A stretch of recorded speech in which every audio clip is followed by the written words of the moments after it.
ஒரு குயிக்கான 10 minutes snacks recipe தான் பார்க்க போகிறோம். பட் இதோட பேர் என்னென்னு நம்ம லாஸ்ட்டில் தான் வைக்க போகிறோம். இது கொஞ்சமாக மிளகும் சீரகத்தையும் எடுத்து ஒரு இடிக்கல்ல போட்டு கொரகொரப்பாக இடித்து எடுத்துக்கலாம். உங்ககிட்ட இடிக்கல் இல்லைன்னா நீங்கள் மிக்சியில் கூட போட்டு இந்த மாதிரி கொரகொரப்பாக தனியாக எடுத்து வச்சுக்கலாம். இது சீரகம் நல்ல மணத்தை கொடுக்கும். அந்த மிளகு வந்து கொஞ்சமான காரத்தன்மை கொடுக்கும். அப்படிங்கும்போது நம்ம வீட்டு குட்டீஸ் சாப்பிட்றதுக்கும் ரொம்ப நல்லாயிருக்கும். இப்போ ஒரு பவுலில் 1 கப் கடலை மாவு, அதே இதில் 2 கப் அரிசி மாவு, இது எல்லாத்தையும் எடுத்துகிட்டு நம்ம இடித்து வச்சுருந்தோம்ல அந்த ஸ்பைஸ் அதையும் சேர்த்து இதில் மிக்ஸ் பண்ணிடலாம். இதில் உங்களுக்கு நீங்கள் தேவைன்னா சில்லி ஃப்ளேக்ஸ் இருக்குல்ல, அதை கூட நீங்கள் போட்டுக்கலாம். சில்லி ஃப்ளேக்ஸ் இல்லாதவங்க காஞ்ச மிளகாயை மிக்சியில் போட்டு நல்லா அடிச்சிங்கன்னா நமக்கு உடனே சில்லி ஃப்ளேக்ஸ் ரெடி ஆயிடும். காரம் வேணும்னு நினைக்கிறோம்னா அதை ஆட் பண்ணிக்கலாம். இது கூட நம்ம பெருங்காயத்தையும் கொஞ்சமாக ஆட் பண்ணிவிட்டு கொஞ்சமாக ஒரு பிஞ்ச் அளவுக்கு நம்ம சோடா உப்பு ஆட் பண்ணிக்கலாம். சோடா உப்பு வந்து தேவையில்லாதது ஒன்று தான், பட் இருந்தாலும் முறுமுறுப்பு தன்மைக்கு சோடா உப்பு ரொம்ப முக்கியம். இப்போ டேஸ்ட்டுக்காக கொஞ்சம் சால்ட்டையும் ஆட் பண்ணி நல்லா கையால் இதை நம்ம கிளறி விடணும்.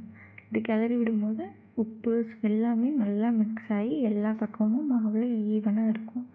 இப்படி கிளறி விட்டுக்கிட்டே இருக்கும்போது ஒரு பக்கம் நம்ம அடுப்பில் எண்ணெயை காய வச்சு நல்லா எண்ணெயை சூடு பண்ணி வச்சுருக்கணும். இப்போ அதிலேருந்து 1 ஸ்பூன் அளவுக்கான எண்ணெயை எடுத்துகிட்டு மாவில் நம்ம சேர்த்து அதை நல்லா பிசைஞ்சு விடணும். உடனே கை வச்சு பிசைஞ்சிடக்கூடாது, ரொம்ப சூடாக இருக்கும் ஆயில். இந்த மாதிரி கொஞ்சம் ஆறுனதும் கையை வச்சு நல்லா நம்ம பிசைஞ்சு விடணும். அந்த எல்லா பக்கமும் இருக்கிற மாதிரி கையில் நல்லா பிசைஞ்சு விட்டுட்டு இப்போ கொஞ்சம் கொஞ்சமாக தண்ணி ஆட் பண்ணி கட்டியாக உருண்டை பிடிச்சா நம்ம கையில் எப்படி வரும் அந்த தன்மைக்கு நம்ம மாவை கொண்டு வரணும். இப்படி கொஞ்சம் கொஞ்சமாக ஆட் பண்ணால் நமக்கு அளவு வந்து நல்லா தெரியும். இப்போ நீங்கள் குத்தி பார்த்தீங்கன்னா இந்த அளவுக்கு மாவு இருக்கணும். இது வந்து ஒரு 2 நாள் வச்சு சாப்பிட்ற அளவுக்கு இந்த ஸ்நாக்ஸ் வரும். இந்த மாதிரி 2ஆக டிவைட் பண்ணிவிட்டு நீங்கள் உலக்கில் போட்டிங்கன்னா ஈஸியாக நம்ம எடுத்து போட்டுக்கிற மாதிரி வரும். இப்போது ஒவ்வொரு பீஸாக நம்ம எடுத்து உலக்கில் போட்டுட்டு நம்ம நல்ல எண்ணெய் சூடாக இருக்கணும். தீயை வந்து கம்மி பண்ணிடக்கூடாது. அதே சூட்டில் அந்த இதை நம்ம புழிஞ்சு விடலாம். இப்போ பாருங்கள் எவ்வளோ பபுள்ஸ் வருதுன்னு. எண்ணெய் இந்த அளவுக்கு ஹாட்டாக இருக்கணும், பட் கேர்ஃபுல்லாக பண்ணுங்கள். ரொம்பவே சூடாக இருக்கும் எண்ணெய். எனக்கே அனலெல்லாம் கையில் பட்டுச்சு. இந்த அளவுக்கு நல்லா அது பபுள்ஸ் வருது பாருங்கள். போக போக எவ்வளோ கம்மியாகிட்டே வருது பாருங்கள். அப்போ தான் முறுக்கு நல்லா வேகுதுன்னு அர்த்தம். இதுக்கு பேர் முறுக்கு இல்லை, பட் இருந்தாலும் நல்ல ஒரு க்ரன்ச்சியான ஒரு ஈவினிங் ஸ்நாக்ஸ். வெளியே இருந்து வாங்க வேணாம். நம்ம குழந்தைங்களுக்கு நம்ம வீட்டிலேருந்தே பண்ணி கொடுக்கலாம்னா ஒரு 10 மினிட்ஸில் இதை ரெடி பண்ணிடலாம். இப்போ நல்லா பபுள்ஸ் அடங்கிடுச்சுல, இந்த ஸ்டேஜில் தான் இதை நல்லா வெந்துருச்சு அப்படின்னு அர்த்தம். இது ஃபஸ்ட் டைம் வீடியோனால அங்கங்கே எல்லாமே இருக்கும், ஸோ அட்ஜஸ்ட் பண்ணிக்கோங்க. இந்த மாதிரி நல்லா வெந்ததுக்கப்புறம் பபுள்ஸ் எல்லாமே அடங்கிடும். இப்போ எடுத்து நம்ம தட்டில் ஒரு பேப்பரில் வச்சு எண்ணெயெல்லாம் ட்ரைன் பண்ணதுக்கப்புறம் நல்லாவே சூடானதுக்கப்புறம் தான் இந்த முறுக்கு டேஸ்ட்டாக கிறிஸ்பியாகவும் வரும்.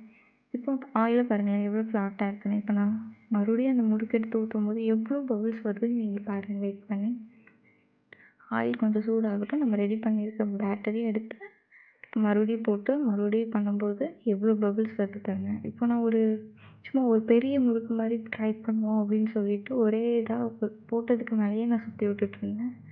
பபுள்ஸ் இறங்கினதுக்கப்புறம் அது எவ்வளோ பெரிய முறுக்காக வருது நீங்களே பாருங்கள். இப்போ பபுள்ஸ் நல்லா மேலே வரைக்கும் இருக்குது. ஒரு பெரிய சட்டியாக வச்சிங்கன்னா நல்லாயிருக்கும். இப்போ பாருங்களேன் எவ்வளோ பெரிய முறுக்கு கிடச்சிருக்குன்னு. இதை அப்படியே திருப்பி போட்டுட்டு நம்ம எடுத்து சர்வ் பண்ணலாம். அப்படி இல்லாட்டி நம்ம உடச்சி கூட சும்மா ஒரு ட்ரை தான். இவ்வளோ பெரிய முறுக்குன்னு நான் காமிச்சேன் எங்கள் வீட்டில். இப்போ எல்லாத்தையும் உடச்சி விட்டுட்டு அதையும் நம்ம தனியாக எடுக்கலாம். இது நம்ம ஃபஸ்ட்டு வீடியோவாக, ஸோ கொஞ்சம் அப்படி இப்படின்னா அங்கேன்னு இருக்கும். இதுலேயும் நல்லா பபுள்ஸ் எல்லாமே நல்லா அடங்கி வரணும். ஒவ்வொரு டைம் போடும்போதும் இந்த பபுள்ஸ் தான் நமக்கு கணக்கு.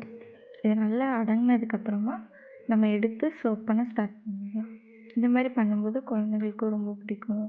எந்த ஒரு கலப்படமும் இல்லாமல் நம்மளே வீட்டில் பண்ணுறது, ஸோ ஆரோக்கியமானதாகவும் இருக்கும். எண்ணெயில் பொரிச்சது ஆரோக்கியம் இல்லைனாலும் கூட நம்ம வீட்டிலேருந்தே நம்மளாக பண்ணி கொடுக்கணுங்கும்போது நமக்கு ஒரு சாட்டிஸ்ஃபேக்ஷன் வரும். ஸோ நம்ம முறுக்கு ரெடி ஆகிடுச்சு. இப்போ எண்ணெயிலேருந்து எல்லாத்தையும் ஃபில்டர் பண்ணி எடுத்துடலாம். இப்போ அவ்வளோதான், நம்ம முறுக்கு ரெடி. இப்போ குட்டீஸ்களுக்கு கொடுத்து நம்ம இந்த வீடியோ பிடிச்சிருந்தா லைக் பண்ணுங்கள். நம்மளோட கிறிஸ்பியான முறுக்கு ரெடி. இது முறுக்குன்னு சொல்ல முடியாது, காரசேவுன்னு சொல்ல முடியாது. உடச்சி போட்ட முறுக்கோ என்னென்னு நீங்களே ஒரு பேரை கமெண்ட் பண்ணுங்கள். பட் டேஸ்ட் சூப்பராக இருந்துச்சு. நம்ம மிளகா ஆட் பண்ணியிருக்கிறதுனால இது டேஸ்ட்டும் மனமும் சூப்பராக இருந்துச்சு. முறுமுறு ஈவினிங் ஸ்நாக்ஸ் ரெடி.